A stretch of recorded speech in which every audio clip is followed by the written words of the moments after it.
Hello everyone, Don with Resolute Outdoors here. Today we're going to take a look at what I'm calling my Hunter's First Aid Kit. Now, there's a lot of people out there with a lot of different opinions on Hunter's First Aid Kits. I tend to have a kind of a different philosophy than a lot of other people when it comes to this, so I wanted to share this with you. This kit is a super small, lightweight kit that is designed to handle kind of all your basic boo-boos and inconveniences that would come when you're hunting. And this is geared just for day hunting, not for overnight hunting trips or anything like that. You would want more capabilities for those kind of situations. One thing you'll notice is lacking in this that other people might have in their first aid kits is trauma capabilities or bleeding control. That's not because I wouldn't have them with me when I'm hunting. You should carry those things when you're hunting or when you're carrying a firearm. But it's more so that those things aren't together with this kit. They're separate. I do a video on the kind of my philosophy on that. I'll put it up in the corner here, but I'd carry at least a tourniquet or maybe a kit like this, the bare minimum by Refuge Medical.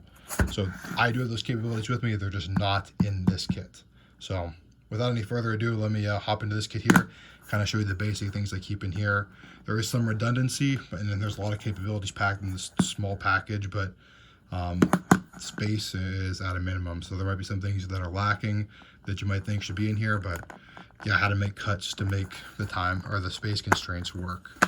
So first thing we have in here is anti-diarrheal tabs. If you're out hunting and you have diarrhea, that can really ruin your day. Having a couple of those in your pack here is awesome to have and can really help you out in a pinch. I have obviously acetaminophen here for a painkiller. You could use your painkiller of choice. I wouldn't have a lot of redundancy in that. 5 or 6 pills, and I wouldn't have Tylenol and acetaminophen and aspirin, or acetaminophen, ibuprofen, and aspirin. I would just pick what you need and what works for you, and just have one of those.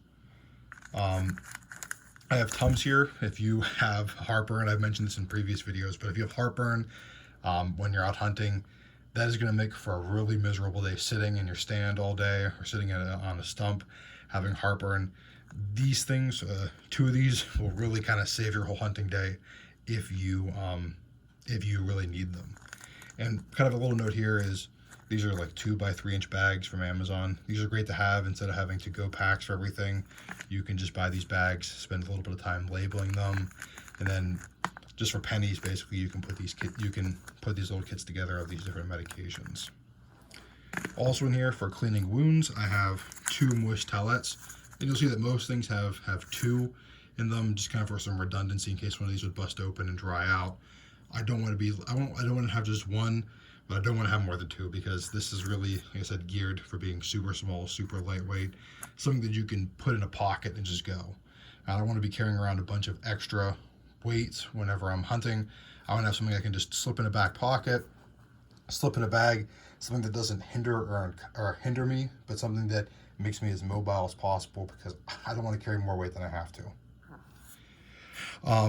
Also here we have these are called, these for afterbites. These are called Sting Kill, is this particular brand. I picked these because these are kind of in these individual tubes where you can actually take them out of the packaging, you break them, and then it will fill up these cotton swab tips here, and you just wipe it on whatever bite you have. Depending on what time you're hunting, what time of year, you might have wasps or bees or something like that, or ants even. Having something that if you get bit at 9 in the morning and you're scratching at that all day, that's going to be really raw and really uncomfortable by 4:30, 5 o'clock in the afternoon. We have some just basic Neosporin for those small little cuts. You're not going to die if you don't have this, but no one wants to get an infection when you're hunting, so it's better just to have that with you. These are tweezers here, obviously for splinters and things like that. Also for tick removal. Ticks and splinters are something that you would come across a lot when you're hunting. Having these could be a great option. I know some people don't like to use tweezers for ticks.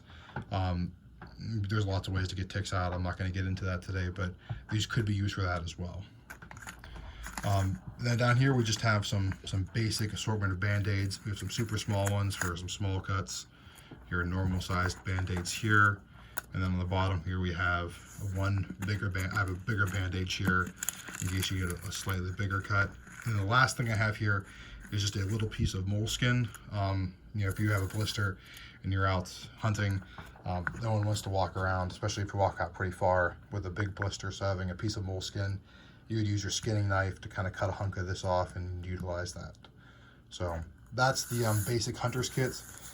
It's super small, super lightweight, has kind of all the capabilities that you need, but nothing that you don't. Let me know what you guys think down below. I appreciate you guys tuning in. Please like, share, and subscribe. This is Dawn with Resolute Outdoors. Until next time, I'll see you.